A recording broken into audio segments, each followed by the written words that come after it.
ఒక్కడు దళిత జాతి సూర్యుడు ఒక్కడే ఒక్కడు అన్నమంద కృష్ణుడు ఒక్కడే ఒక్కడు అందరి ఆత్మీయుడు ఒక్కడే ఒక్కడు ఎదురు నడిచే వీరుడు చెదిరిపోయిన జాతులను కూడగట్టుతుంటాడు చెదరగొట్ట శక్తుల చెదరంగమాడ చాణక్యుడు ఒక్కడే ఒక్కడు దళిత జాతి సూర్యుడు ఒక్కడే ఒక్కడు అన్నమంద కృష్ణుడు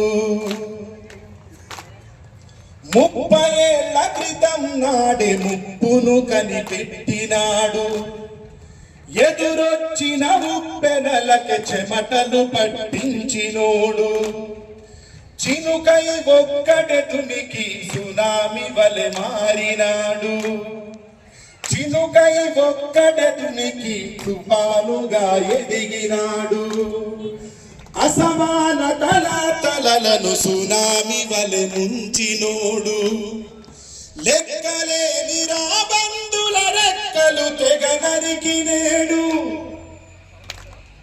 వర్గీకరణ వాటా లెక్క తేల్చుతున్నవాడు ఒక్కడే ఒక్కడు దళిత జాతి సూర్యుడు ఒక్కడే ఒక్కడు అన్నమంద కృష్ణుడు మనువాదులనెదిరించిన మరో జాంబవంతుడు అహంకార కోటలను కూల్చిన హనుమంతుడు రాజ్యంతో రాజీ పడికేనాడు బతకనోడు అల ఎత్తుకు బతుకుటలో నింగితనకు సాటి రాదు వర్గవర్ణ భేదాలకు ఉరితాళ్లను బిగించాడు కులపారుకు పలు రకాల రాజ్యాంగం రచించాడు ఒక్కడే ఒక్కడు దళిత జాతి సూర్యుడు ఒక్కడే ఒక్కడు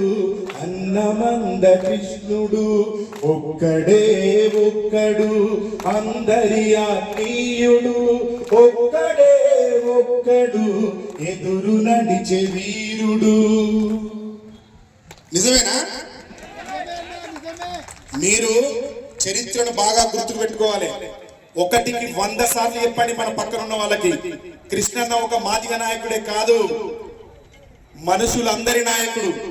నిన్నటి దాకా మంద కృష్ణ, ఈ రోజు నుంచి దేశంలో మండే కృష్ణ అందరి కోసం మండుతాడు. ఎక్కడ అసమానతలుంటే అసమానతలు తగలబెట్టి బూడిద చేయడం కోసం ఈ కృష్ణ మండుతూనే ఉంటాడు. కానీ ఒక్కడే మండుతుంటాడు. మీరు ఎప్పుడైనా చూడండి, ప్రభుత్వంలో ఎవరున్నా, ఏ ప్రభుత్వం ఉన్నా ప్రతి ప్రభుత్వాన్ని నిలదీసిండు, ప్రతి ప్రభుత్వంతో సంప్రదింపులు చేసిండు. ఆయన కూర్చోవాలనుకుంటే అసెంబ్లీ సీట్ అయినా పార్లమెంటు సీట్ అయినా ఆయనకు పాదరక్షలకు వచ్చి ఎప్పుడో ఉండేది.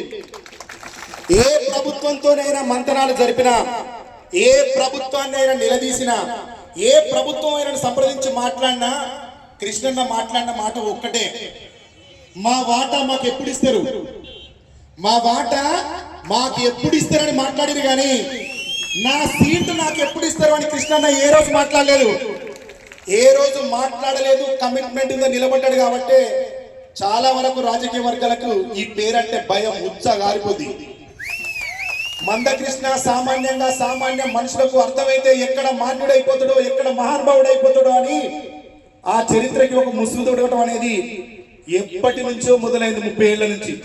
కానీ మీరు చూడండి, ఏ ప్రభుత్వం వచ్చినా కృష్ణన్న దగ్గరికి వచ్చి బతిమాలుకొని ప్రభుత్వమే లేదు. కానీ కృష్ణన్న ఎవరిని బతిమాలలేదు, మాకు వాటా ఇవ్వండి అని. ఇక్కడ ప్రతిసారి మన రిజర్వేషన్ మనం ముందుకు జరిగిన ప్రతిసారి అడ్డ వస్తున్నప్పుడు ఇక్కడి నుంచి దాటిపోయి సుప్రీంకోర్టు నుంచి తీర్పు చేయగలిగింది. కానీ ఇక్కడ ఎవరి దగ్గర మోకాళ్ళ మీద నిలబడలేదు. మోకాళ్ళ మీద నిలబడే లక్షణం కృష్ణన్న లోపల లేదు. మన లోపల ఉందా? మన రక్తంలో ఉంటుందా? బాగా గుర్తు పెట్టుకోండి అన్న, ముందు పరిపాలించిన వాళ్ళు కొంతకాలం వెనుకబడిపోతారు. కానీ ఆ వెనుకబడిపోయిన వాళ్ళు తిరుగుబాటు చేయడం అనేది మొదలైతే బ్రహ్మాండంగా ఉంటది, ఇట్లనే ఉంటది. ఇప్పుడు మన రోజులు స్టార్ట్ అయినాయి, మన రోజులు వస్తాయి. కానీ ఈ రాష్ట్ర ప్రభుత్వం వర్గీకరణ చేసేంత వరదాకా ఎవ్వరూ విశ్రాంతి తీసుకోవద్దు. కృష్ణన్న వెంట ఇట్లనే ఉండాలి మనం. కృష్ణన్న వెంట ఇప్పుడు కూడా మీరు సభలో ఇంతే క్రమశిక్షణ కూర్చోవాలి అన్న స్పీచ్ ఏదా. Thank you.